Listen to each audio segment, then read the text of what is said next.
유다서 6번째 묵상입니다. 유다서 1장 8절로 13절 말씀까지 봉독합니다. 그러한데 꿈꾸는 이 사람들도 그와 같이 육체를 더럽히며 권위를 업신여기며 영광을 비방하는도다. 천사장 미가엘이 모세의 시체에 관하여 마귀와 다투어 변론할 때에 감히 비방하는 판결을 내리지 못하고 다만 말하되 주께서 너를 꾸짖으시기를 원하노라 하였거늘 이 사람들은 무엇이든지 그 알지 못하는 것을 비방하는도다. 또 그들은 이성 없는 짐승같이 본능으로 아는 그것으로 멸망하느니라. 화 있을진저 이 사람들이여 가인의 길에 행하였으며 삭슬 위하여 발람의 어그러진 길로 몰려갔으며 고라의 패역을 따라 멸망을 받았도다.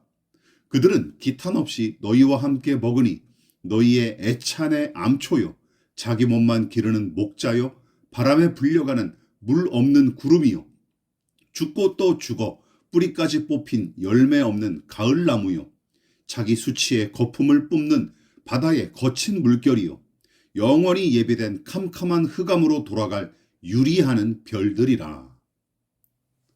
유다는 영지주의자들을 가리켜 꿈꾸는 자들, 즉 망상에 사로잡혀 불의를 저지르는 자들로 정죄했는데 이분법적 사고방식에 사로잡혀 방탕한 삶을 정당화할 뿐만 아니라 자기의 욕구와 안락을 가장 숭상하고 숭배하는 까닭에 하나님을 비롯한 그 어떤 권위도 인정하지 않고 업신여기는 작자들입니다.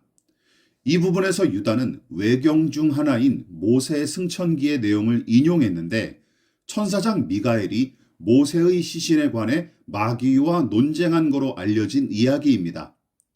천사장 미가엘과 마귀가 무슨 이유로 논쟁했는지 알려진 내용은 없습니다. 다만 천사장 미가엘이 주께서 너를 꾸짖으시기를 원하노라 하고 마귀를 정죄했을 뿐 제멋대로 마귀와 싸우거나 심판을 행하지 않는 모습으로 등장하죠.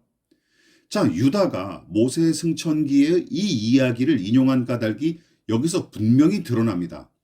하나님의 종인 미가엘 천사는 자신의 본분에 걸맞게 말하고 일하죠. 그렇지만 하나님의 권위를 무시하고 대적하는 마귀의 생리를 가장 잘 나타낸 작자들이 바로 영지주의자들이었기 때문입니다. 그러나 도대체 대천사 미가엘이 어떤 존재냐 하는 문제 따위에 지나치게 몰두하지는 마십시오.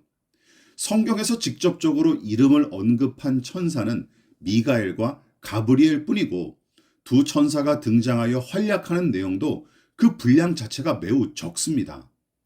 그러므로 신자가 주목할 대상은 삼위 하나님의 성품과 일하심이지 영적 존재인 천사와 마귀를 하나님보다 더 심혈을 기울여 묵상할 필요까지는 없는 것이죠. 어쨌든 영지주의자들을 경계하고 경고하기 위한 유다의 비유는 이후로도 계속 이어집니다. 가인의 길을 걷고 삭슬 발아서 발람의 그릇된 길로 빠져들며 고라 자손의 반역을 따르다가 망하게 될 자들, 또한 자기 배만 위에 염치 없이 먹어대며 사랑의 식탁을 망치는 암초들, 바람에 떠밀려 다니지만 정작은 비를 내리지 않는 구름, 가을에도 열매를 맺지 못하고 뿌리채 뽑히게 될 죽은 나무, 수치의 거품만 뿜어대는 바다물결, 이리저리 방황하다가 결국은 흑암 속에 빠지는 별들. 유다는 하나님의 권위와 그분의 명령을 무시하는 영지주의자들의 불의와 함께 그들을 향한 하나님의 진노와 심판의 메시지를 효과적으로 전달할 요량으로 하나님의 뜻을 무시하고 제 욕심에 이끌려 살았던 가인과 발람과 고라 자손의 이야기를 인용하기에 이릅니다. 그러나 성경의 사건을 인용하는 것으로 만족하지 않죠. 암초와 목자와 구름과 뿌리와 파도와 별의 이미지를 차용하여 영지주의자들의 행태를 빗대어 표현했는데 이건 역시 그들의 사상과 그 행태의 무가치함과 무의미함을 비꼬는 데서 더 나아가 허무하고 불의한 작태를 일삼느라 하나님의 심판을 자초하고 또한 이웃에게 해악을 끼치는 저들의 행태를 신랄하게 비판한 셈이죠. 그래서 영지주의자들의 방임과 방종이 여러분은 아직도 부러우십니까? 이들과 같은 도덕 폐기론자들과 극단적 이기주의자들이 활개를 쳐도 무방한 곳은 무인도밖에 없어요. 그러나 기억하십시오. 거기서도 하나님은 지켜보고 계시며 결국은 그곳에서 행한 대로 심판하실 것입니다.